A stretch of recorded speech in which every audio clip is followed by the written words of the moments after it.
cette séquence de question des représentants communautaires.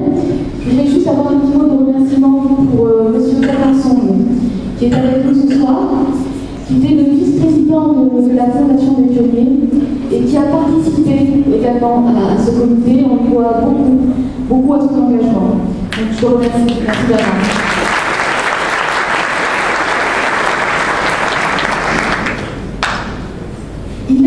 Fondateur de l'association Convergence Pays qu'il préside. Il se consacre de Coné à Nouméa au rapprochement des idées et des personnes. Il s'est engagé très tôt dans le collectif pour un drapeau commun, qui lui doit tout particulièrement la diffusion de sa proposition de drapeau. Je vous remercie d'accueillir Stéphane Enoch.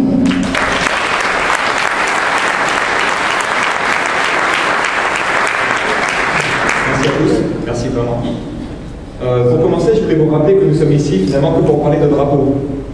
Et un drapeau, finalement, c'est pas grand-chose. Un drapeau, c'est qu'un bout de tissu. Un drapeau, c'est qu'un symbole. Et si nous sommes tous réunis ici ce soir, parce que nous pensons sincèrement que notre pays a besoin d'un drapeau commun pour créer du lien, pour aller vers le destin commun, on n'oublie pas que le drapeau ne suffira pas. Il faudra aussi qu'on parle un jour des autres problèmes de société. Les inégalités sociales, par exemple. La fiscalité qui archaïque. La corruption dans certains partis politiques. Le drapeau ne doit pas être l'arbre qui cache la forêt. C'est important parce que souvent on nous fait ce reproche. Ceci dit, le drapeau c'est important quand même.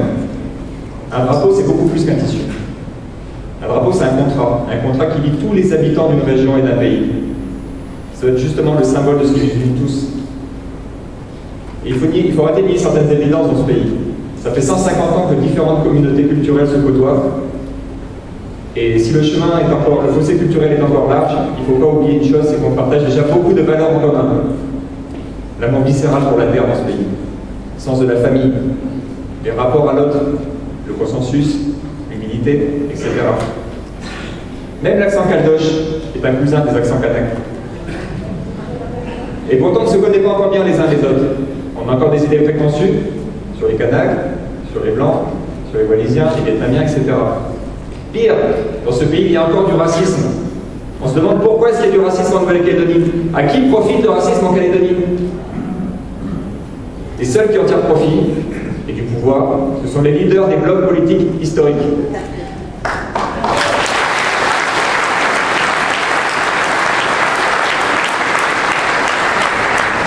Il faut bien se rendre compte que ça fait bien longtemps qu'ils n'ont plus rien d'innovant à nous proposer.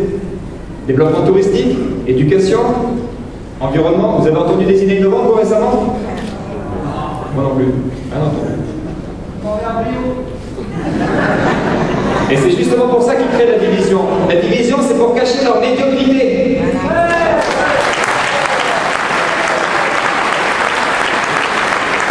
Parce que le double drapeau, finalement, qu'est-ce que c'est? C'était dit, je crois, tout à l'heure, le double drapeau, c'est couper le pays en deux. Le double drapeau, c'est le mur de Berlin tropicalisé.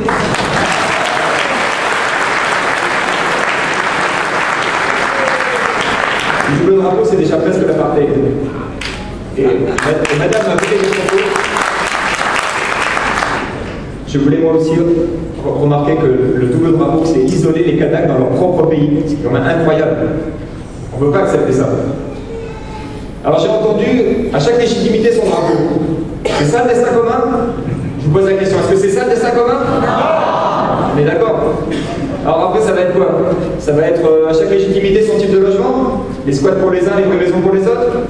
Ça va être chaque légitimité sa radio? Bon, ça malheureusement, ça existe déjà.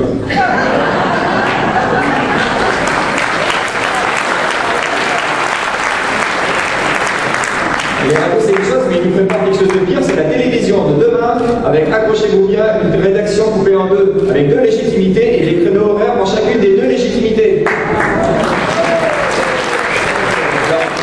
N'applaudissez pas trop fort, ça va coûter 1 milliard par an, c'est vous qui allez payer.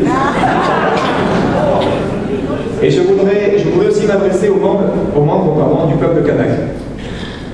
Il faut reconnaître, et nous reconnaissons tous, que vos vieux n'ont pas demandé à être colonisés, c'est vrai. Les vieux ont aussi subi les maladies, les épidémies, la négation de la culture, la spoliation foncière, c'est des réalités que nous, les non-kanaks, on ne peut pas nier, même si on sait aussi qu'il y a eu des choses positives qui ont été apportées. Nous partageons tous une histoire qui a été parfois douloureuse. Mais on a trouvé le moyen de cheminer ensemble malgré tout. Et ce moyen, c'est l'accord de Nouméa qui nous le donne. C'est le chemin du destin commun.